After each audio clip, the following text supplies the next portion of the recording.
as the talk says, the joy of small parameters.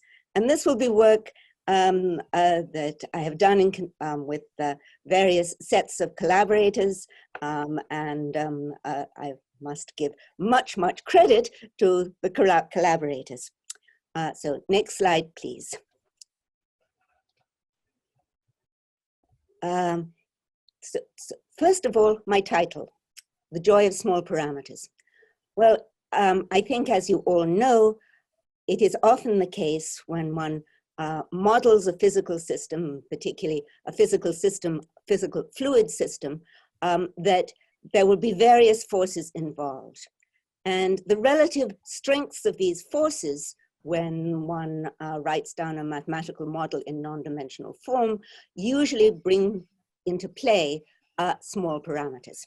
And these small parameters can be a challenge, but they can also be a joy. And the particular situation that I'll be discussing is a model for the interior core of the Earth. Inside the Earth, deep inside the Earth, is the fluid core, which is a thick shell of molten iron. And the motion of this molten iron produces and sustains the Earth's magnetic field by something that's known as the dynamo effect. And it is a mathematical model for this process that I'll be discussing. Next slide, please. So here is the particular system of equations that were presented by Moffat and Loper to describe the motion of this electrically conducting fluid. And as you can see, there are many terms. This is the MHD, magnetohydrodynamic system, in a rotating coordinate system, and with the effects of gravity entering in. So we have three forces: Coriolis force, Lorentz force, and gravity, which occur represented in these equations. And the equations, as they're written down in front of you, are written in non-dimensional form. So every part of the physics has been appropriately scaled, and Moffat and Loper gave arguments for the appropriate scaling. So what we have ended up with here is a rather complicated system. We are working in 3 dimensions. We have the equation on the top, which unfortunately I cannot actually point to since I'm not physically controlling the screen. So the equation on the top is basically Navier-Stokes equation. Again, we're working in 3 dimensions, 3-dimensional Navier-Stokes equation, augmented by the Lorentz force. The second equation is the equation for magnetic induction. And the third equation is the equation, basically the temperature equation. So these equations, the unknowns in these equations are u, which is the velocity vector, it's a function of space and time; b, which is the magnetic field vector, a function of space and time; theta, which is a scalar field, again, a function of space and time, and it represents the temperature or the density of the fluid. Then there is the P, which is the pressure, again, a function of space and time. So these are the unknowns, and the other symbols that you're seeing are the parameters that have emerged from the non-dimensionalization justified by Moffat and Loper.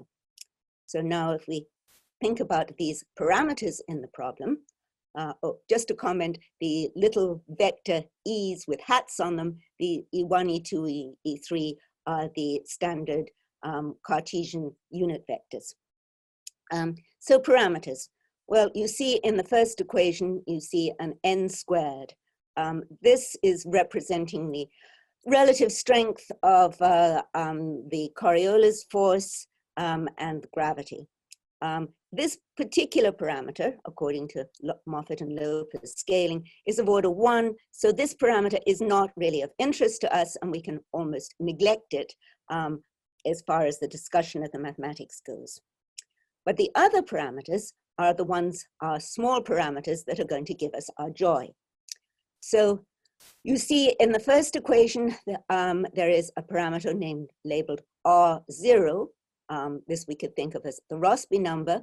And that is multiplying the nonlinear term, the term in brackets, du by dt plus u dot grad term, which is for fluids, we all know, a very important term.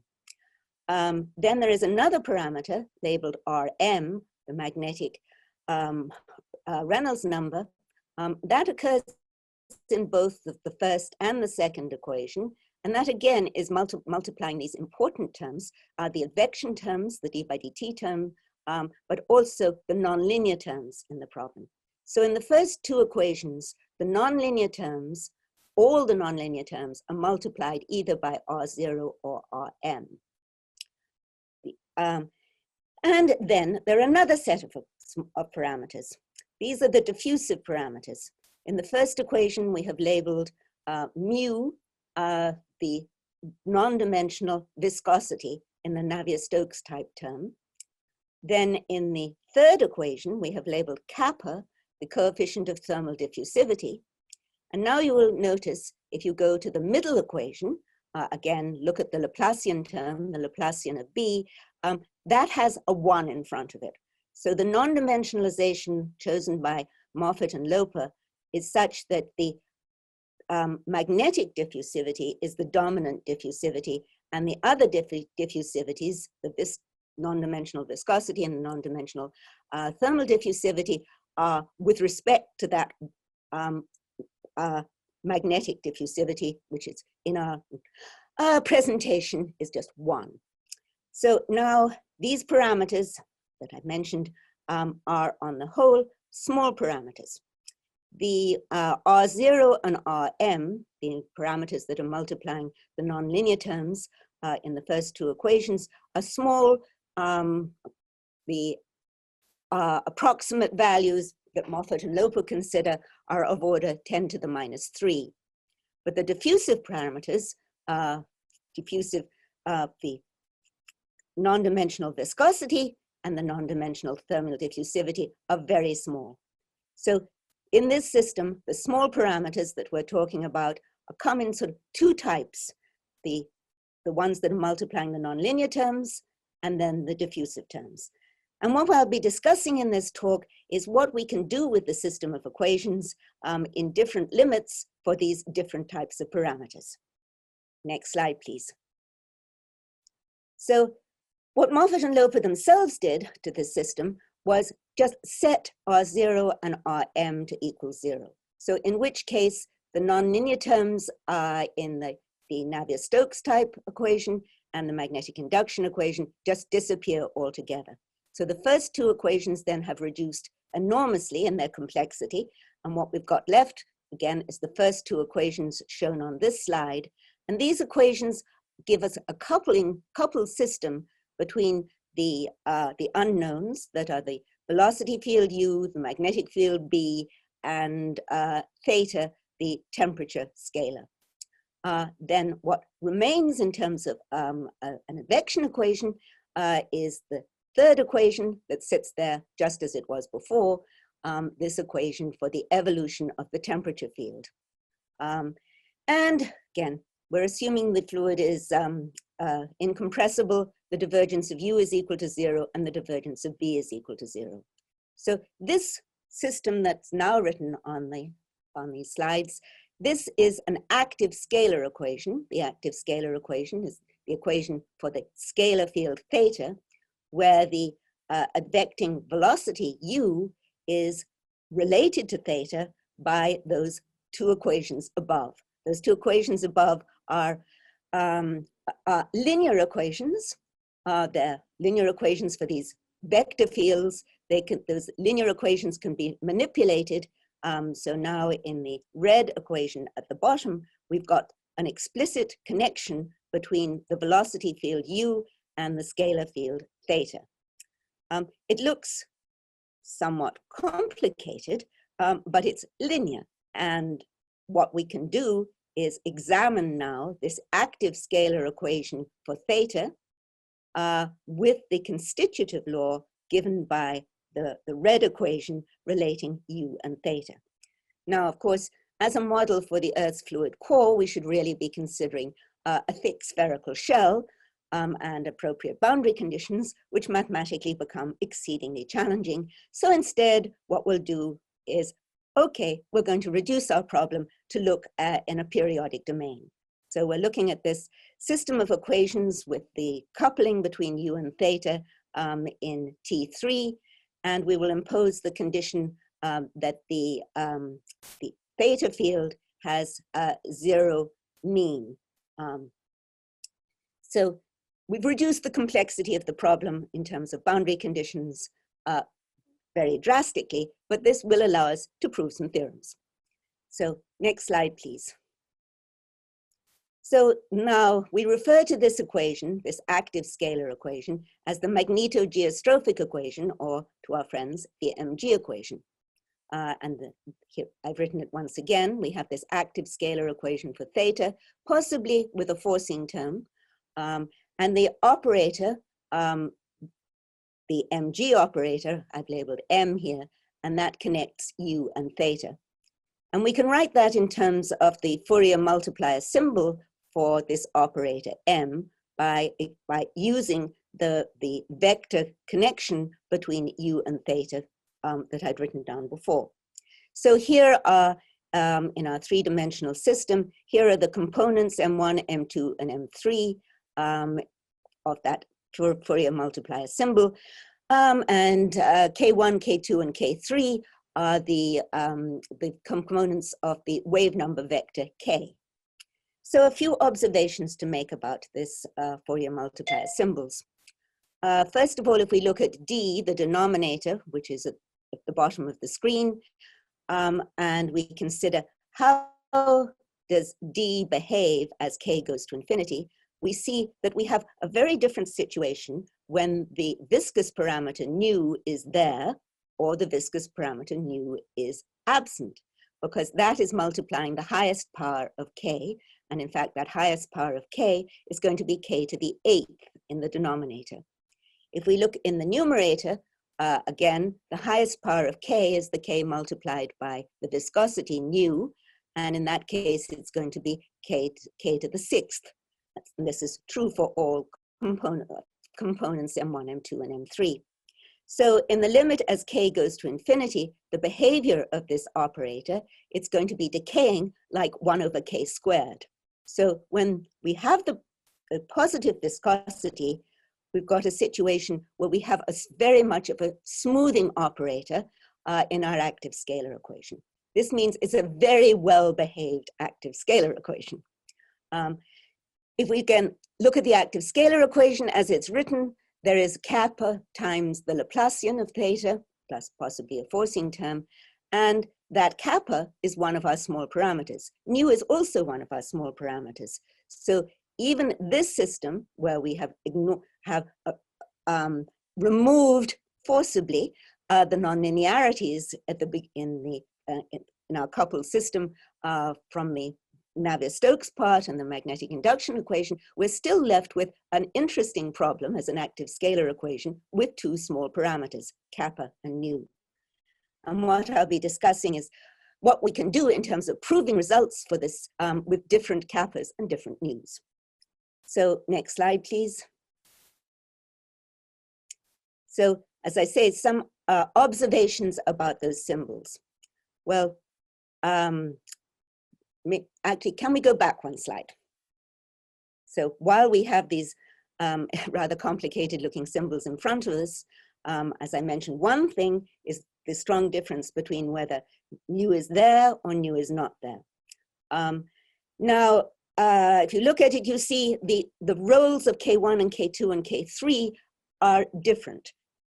These are the components of our wave number vector. And why do they enter in a different way? Why is it anisotropic in terms of the components? It's because we have 3 forces in the problem: Coriolis force, Lorentz force, and gravity, all acting in different directions. So the K1, K2, and K3 have different roles from that point of view.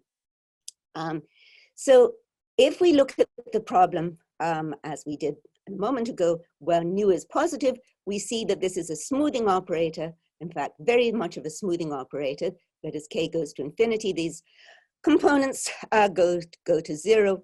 like 1 over k squared. But if nu is not present, then the leading order terms, both in the denominator and in the numerator, are going to be of order k to the 4th. So in both cases, so we have k to the 4th in the top, k to the 4th in the bottom. So one would think that as k goes to infinity, what we've got is an operator of order 0. However, because of the non-symmetric behavior in terms of k1, k2, and k3, there are certain regions of Fourier space, parabolic regions in Fourier space, where in fact, as k goes to infinity, this operator goes to infinity like k. So we don't have, so we have a much more tricky situation than it appears at first sight. So next slide, please. So here I state this in words. When the viscosity is present, our operator goes to 0 like 1 over k squared. But when the operator, when mu is equal to 0, then in these certain curved regions of Fourier space, the operators m1, m2, and m3 actually go to infinity like k. So we've got an operator that is singular of degree 1. So very different situations, viscosity present, viscosity not present. So next slide, please. So in fact, what we have in our mg equation is it's a member of a hierarchy of active scalar equations. There's 2 of which are better known to everybody. So if we think of, first of all, the inviscid mg equation, this is the, our operator now relating u and theta is singular of order 1. If then results that Vlad Vikol and I proved a while ago for this problem are, first of all, if we have no thermal diffusion, so if the kappa is 0, then the problem is actually Hadamard ill-posed in any Sobolev space. If, however, even when nu is equal to 0, kappa is positive, then this is the critical case in terms of scaling of that equation. The critical, what we have for the mg equation is the full Laplacian multiplying theta on the right-hand side of the equation. It's appropriate to have the full Laplacian so that alpha there is equal to 1. So we're in the critical situation when kappa is positive and nu is equal to 0. And in that critical situation, we proved global well-posedness of our critical mg equation. Actually, the proof of global well-posedness followed the lines of the proof of global well-posedness for the SQG equation in the critical situation. And the critical situation and the SQG equation is next in our hierarchy.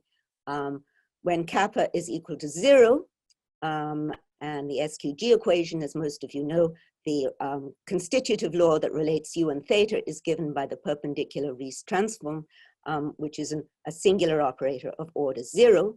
And in that situation, actually, it's, at least in this periodic configuration, it's still an open question as to whether the SQG equation with no diffusivity is well posed or not. However, when in the SQG equation, when kappa is positive, the critical case is globally well posed, as was proved a few years ago by 2 groups of authors, and was a very nice result. Now, continuing in our hierarchy, let's think of 2D Euler in vorticity form. So therefore, then our operator relating the scalar and the velocity is smoothing of degree 1, and at least in the periodic situation, it's well posed independent of as to whether or not you have thermal diffusion. And now finally, let's consider the viscous mg equation. So the viscous mg equation, our operator is smoothing of degree 2. So that is a problem that from the point of view of relating the operator and the Laplacian term is, well, independent of the Laplacian term. That's a situation where it's actually better than 2D Euler. It's a 3-dimensional problem, but our smoothing is stronger than that smoothing that happens in 2D Euler. So that is a very good situation in terms of the behavior of the equations, particularly if kappa is positive as well as nu is positive. So next slide, please. So as I mentioned, a result of Vlad and myself of some time ago, 2011, we looked at the mg equation when nu is equal to 0, but kappa is positive, and we proved global well-posedness. And then also in the case where kappa was 0, we proved ill-posedness in any Sobolev space. So next slide, please. Now, what I'll talk about is somewhat more recent work together with Anthony Swen. So if we consider the case where kappa is positive, so we have thermal diffusion in the problem, and nu is either there, nu is positive, or even nu is 0, what can we say? Well, here is our theorem. We have the active scalar equation for theta. U is this operator, the mg operator, with positive or possibly 0 viscosity. We've got an initial condition theta 0, and now we're thinking of forcing in the problem. Our force is S, function of space, but independent of time in this configuration as I'm writing it now. So a smooth force. Then for any theta 0 in L2 and kappa positive, for all nu, both nu positive and nu 0, there exists a classical solution, which we've labeled theta sub nu, evolving from theta 0. And the proof of this follows along the lines of the proof of global well-posedness for the unforced critical mg equation, mg sub 0 equation, standing for nu equals 0. And in the case where nu is positive and the operator is smoothing, then it's even easier to prove the result of the existence of a classical solution. So next slide, please. But again, to stress that the problem is critical when nu is equal to 0 and very subcritical when nu is present.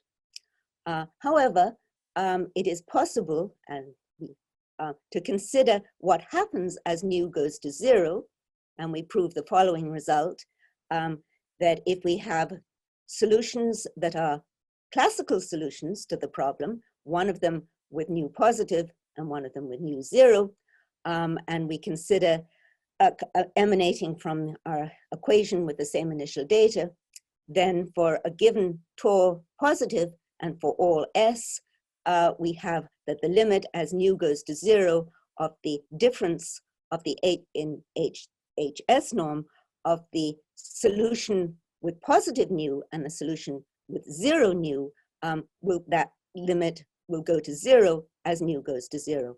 So two solutions coming from one case a critical equation and the other case a very subcritical equation will converge in terms of the difference of the HS norms as our parameter nu goes to 0. So next slide, please. So that observation then led us to consider the possibility in the critical case that we can prove that there is a global attractor. And we proved that there was a global attractor by making use of the notion of a vanishing viscosity weak solution to our equation. So this is the critical equation when nu is equal to 0, but we consider weak solutions emanating from our equation when nu is positive, but going to 0. So we have something that is a little different from a viscosity solution where one introduces a regularizing effect and then allows that parameter to go to 0. Here, nu for us is a physical parameter that's inside the problem. It's a physical problem or physical parameter that comes into the constitutive law perfectly naturally, but we can examine the critical equation through a vanishing viscosity weak solution. And here we define a weak solution in the usual way, written in red. And we call a weak solution to our critical equation a vanishing viscosity solution if there exists a solution, a sequence nu sub n going to 0 with equivalent solutions to the very subcritical problem, theta with nu sub n. And if these, which are smooth solutions, and these tend to our vanishing viscosity solution as this sequence of viscosities nu sub n go to 0. Next slide, please. So what we prove with using this notion of a natural viscosity, vanishing viscosity solution for our problem, we prove the existence of a compact global attractor for the critical case when nu is equal to 0. And here we've defined our global attractor actually in a way following the notion of global attractors in general evolutionary systems introduced some time ago by Foyash and Cheskidov. So we prove that there exists such a global attractor for the critical problem, that every vanishing viscosity solution satisfies this condition that the solution theta of t of the critical problem will converge to a complete trajectory in the global attractor. So for every nu including 0 in our interval 0, 1, there exists a compact global attractor A of nu that is upper semi-continuous at nu is equal to 0. And this, as I say, is a result for a critical active scalar equation. So next slide, please. Having discussed what we can do in the situation where those parameters R0 and Rm, which multiply the nonlinear terms, are just set equal to 0, now I'm going to return to looking at these full equations, basically the full MHD equations that I showed you originally, and put back R0 and Rm. In fact, we want to consider the case where R0 and Rm are non-zero, but we want to look at the limit as both those parameters go to 0. And in this case, our active scalar equation, which is again the last equation on the slide, I'm considering that active scalar equation with positive kappa and positive nu. So it's the active scalar equation in the very good situation as far as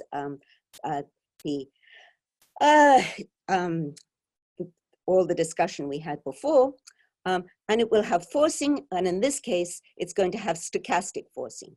So again, we've got the full system of equations, forced, but only forced in the temperature equation, and will be forced stochastically. And the issue is, can we prove results about the long time behavior of this full system of equations in the limit as R0 and Rm go to 0 with stochastic forcing? And the answer is, yes, we can prove results. We can prove basically what we would very much, we're looking to prove. We can prove that this system, in fact, converges to a statistically steady state as its long time behavior when R0 and Rm go to 0. And we can do this because the underlying limit equation for our system, which is the equation when R0 equals 0, Rm equals 0, has such very good properties when both kappa is positive and nu is positive, as I described earlier on in the talk. So next slide, please. So in particular, when we look at this stochastically forced system, we are going to look at the forcing where we inserting forcing at low at low Fourier frequencies. and we're interested to see whether that system will drive the forcing into higher and higher modes. Next slide, please. So what can we do? Well, now for this full system, the full system keeps all those nonlinearities, R0 and Rm are positive. For this full system, we can basically prove the sorts of results that can be proved for the equivalent problem in 3D Navier-Stokes, that given an initial probability distribution mu, there exists a stochastic process which is weakly continuous and solve the evolution equations, and that for every R0 and Rm positive, there exists a stationary Markovian solution that satisfies uniform moment bounds, as I have written there. But what we're really interested in is considering the long-time behavior of this stochastically forced system. Next slide, please. So how we do this is we go back and look at the limit system. So that's R0 equals 0, Rm equals 0. But we're considering this when both diffusivities, nu are positive and kappa is positive. So it's the very good mg equation, but now with stochastic forcing. However, the limit, now looking this in the limits as R0 is 0 goes to 0 and Rm goes to 0, it's a very singular limit because the full system supports initial conditions on all the variables, u, b, and theta, whereas the limit system, that mg equation that we've been discussing earlier, only allows initial conditions on theta. So we've got, so the, that limit that we're now discussing, R0 goes to 0, Rm goes to 0, is a very singular limit in terms of the initial conditions. Next slide, please.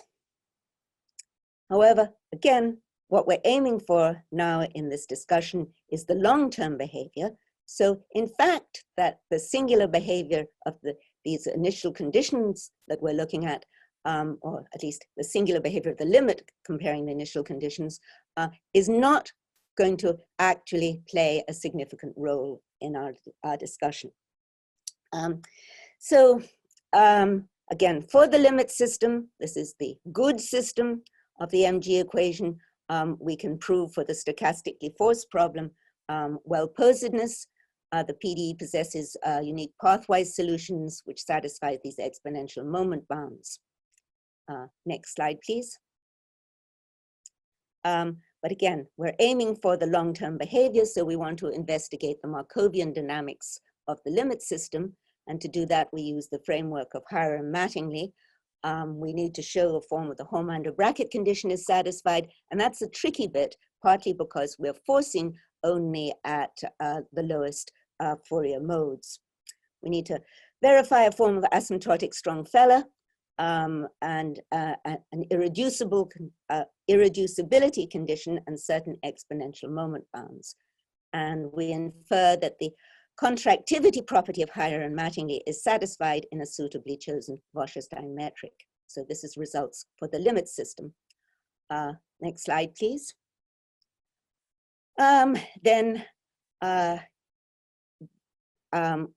If we consider the Markov semigroup associated with, again, the limit system, that Markov semigroup is contractive in a suitably chosen Wasserstein metric, contractive as written on the slide. And it then follows that Markov semigroup for the limit system possesses a unique ergodic invariant measure mu, and which satisfies very nice attraction properties. Next slide, please. So now we can go back and consider the convergence of the full system, where R0 and Rm are present, to the limit system as these two parameters go to 0. And we use a powerful observation that one can establish a contraction property for the limit system in a suitable Wasserstein metric. If we can do this, then the convergence of the statistically steady states can be reduced to the convergence of solutions of the full system on finite timescales. And the key observation for our problem is to show that a difference in initial conditions on U and B has a negligible effect on theta. That it's going to be algebraic in orders of R0 and Rm. Remember that our problem that we're examining, the forcing term only occurs on the theta equation. So the equations for the other fields, other unknowns, the U and the B, are in some sense slaved to what's happening in the theta equation. And the theta equation does not involve R0 and Rm. So next slide, please. So the actual results that we get here, again, theta, U, and B are uppercase, they're capitals in my writing for the full system, and little theta, little u, and little b are the equations in the limit system. So now the results that we have as R0 goes to 0 and Rm goes to 0, assume that we have initial conditions on the full system, capital theta of 0, and on the limit system, little theta of 0 that go to 0 as the parameters go to 0. Then for any positive time, there exists a gamma positive and a p greater than gamma, so that the expected value of the supremum over time of the difference the difference of capital theta s and little theta s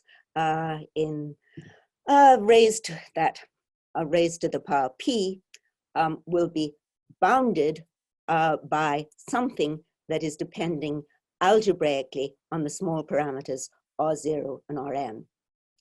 So that bound on the pth power at the L2 norm of the difference of those two solutions for all time in our interval, or supremum of the time in our interval, goes to 0 algebraically as our small parameters R0 and Rm go to 0.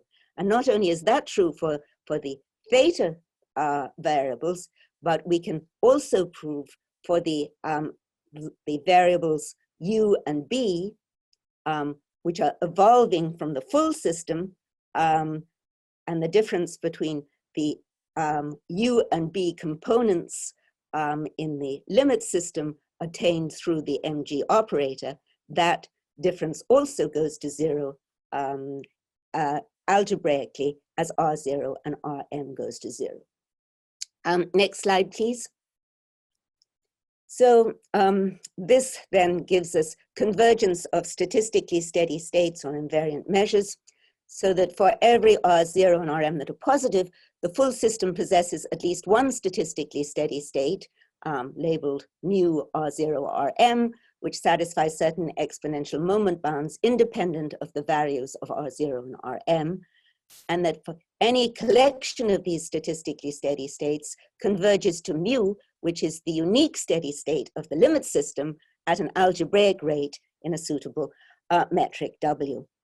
And so in particular, for any sufficiently regular observable, we have convergence of those integrated against the measures of the full system and the limit system as R0 and Rm go to 0. So next slide, please. So in conclusion, our analysis demonstrates that the unique invariant statistics for the limit equation, that is the stochastically forced mg equation, approximate any reasonable invariant statistics for the full MHD equation describing dynamo action in the Earth's fluid core. And I believe, next slide, please. I can now thank you for coming. Thank you very much for putting up with the fact that I was unable to point to anything on the screen. Thank you. And let's see, I think we need to go to the next slide. Yes, so here are some references if anybody wanted to follow up and see more details of the results that I have been describing.